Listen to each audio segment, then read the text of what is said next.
예수께서 말 못하는 귀신을 쫓아내고 계셨습니다. 그 귀신이 나오자 말 못하던 사람이 말하게 됐고 사람들은 놀랐습니다. 그러나 그중 어떤 사람이 말했습니다. 예수는 귀신의 왕 바알세불의 힘을 빌려 귀신을 쫓아내는 것이다. 또 어떤 사람들은 예수를 시험할 속셈으로 하늘의 표적을 보이라고 요구하기도 했습니다. 그러나 예수께서는 그들의 생각을 알고 말씀하셨습니다. 어떤 나라든지 서로 갈라져 싸우면 망하게 되고 가정도 서로 갈라져 싸우면 무너진다. 사탄도 역시 서로 갈라져 싸우면 사탄의 나라가 어떻게 설 수 있겠느냐.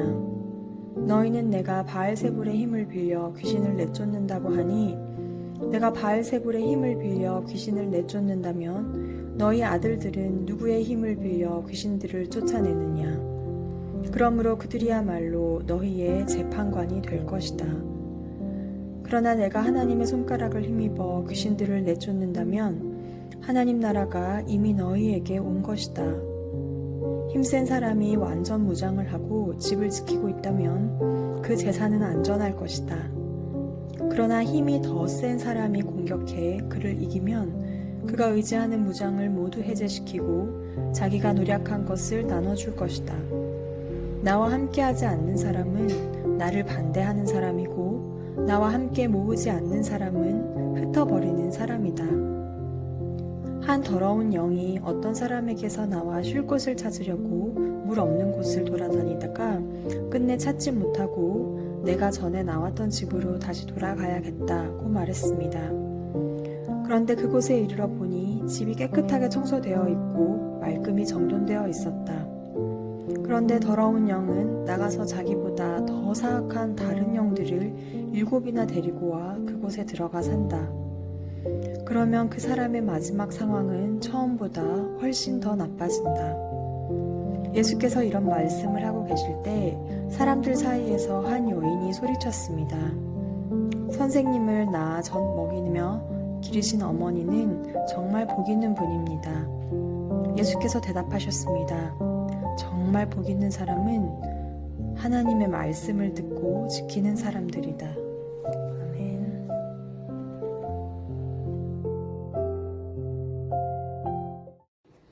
예수님께서 귀신 들린 사람을 고쳐주시자 어떤 사람들은 놀랐고 어떤 사람들은 예수님이 하나님의 아들이심을 인정하지 못해서 귀신의 왕인 바알세불의 힘으로 귀신을 내쫓았다고 모함했습니다. 예수님은 17절에 어떤 나라든지 서로 갈라져 싸우면 망하게 된다고 하시면서 스스로 분쟁하는 나라가 설 수 없듯이 큰 귀신의 힘으로 작은 귀신을 쫓는다는 말은 귀신의 세계를 자멸한다는 것인데 그들도 그렇게 하겠는가 물으십니다. 20절을 보면요. 그러나 내가 하나님의 손가락을 힘입어 귀신들을 내쫓는다면 하나님 나라가 이미 너희에게 온 것이다고 말씀하십니다. 그 사람들의 중상모략에 관해 답변하시는 것에 더해서 예수님이 이 땅에 오신 목적에 대해 말씀해 주십니다.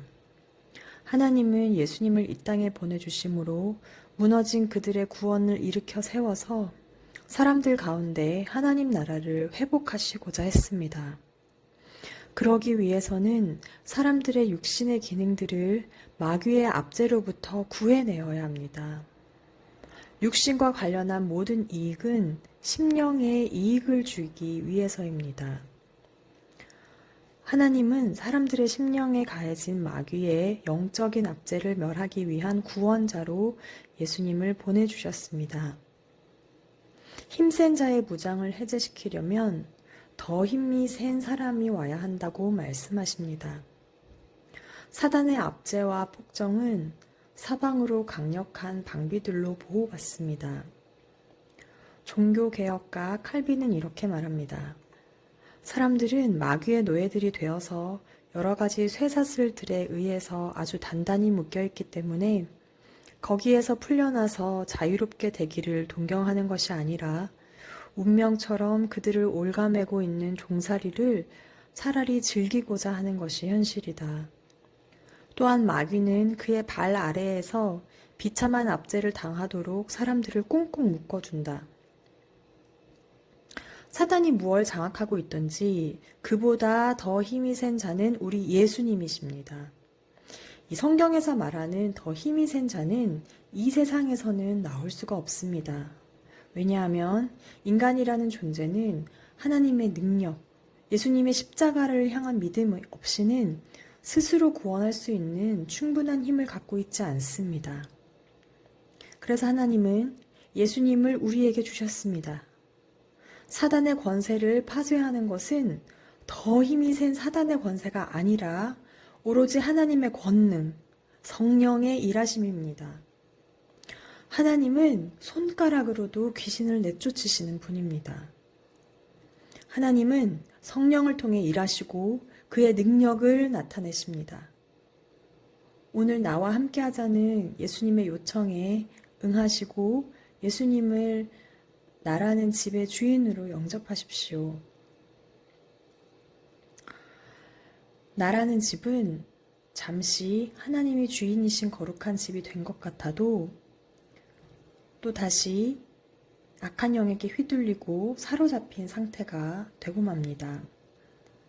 귀신이 떠난 자리에 하나님의 말씀과 성령으로 충만하게 있지 않으면 오늘 본문에서 예수님이 말씀하시는 것처럼 더 사악한 다른 영들을 7이나 데리고 와서 그곳에 들어가 산다고 하십니다. 한 번의 뜨거운 체험으로 저절로 삶이 변화되지 않습니다. 나의 영을 온전히 성령님이 다스리시도록 내어드리고 친구 여러분들의 마음과 생각과 행동을 성령 하나님께 통치하시고 지배하시도록 내어드려야 합니다.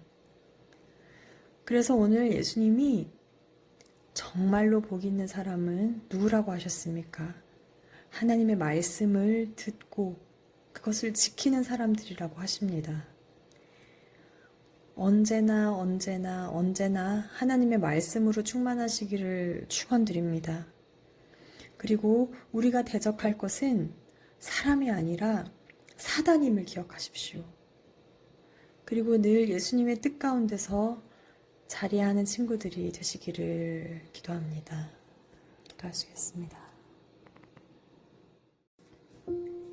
복이 있는 사람은 악한 사람들의 꾀를 따라가지 않고 죄인들의 길에 서지 않으며 남을 업신여기는 사람들과 자리를 함께하지 않고 오직 여호와의 율법을 즐거워하고 그 율법을 밤낮으로 깊이 생각하는 자로다. 그는 시냇가에 심은 나무가 계절에 따라 열매를 맺고 그 잎이 시들지 않는 것처럼 하는 일마다 모두 잘 되리라. 제 마음의 주인은 오직 예수 그리스도이십니다. 주님만이 저를 다스리고 인도해 주십시오. 하나님 손에 온전히 붙들리게 하여 주시옵소서. 말씀 듣고 가장 복된 길을 걸어가는 친구들이 되게 하여 주시옵소서. 예수 그리스도의 이름으로 기도합니다.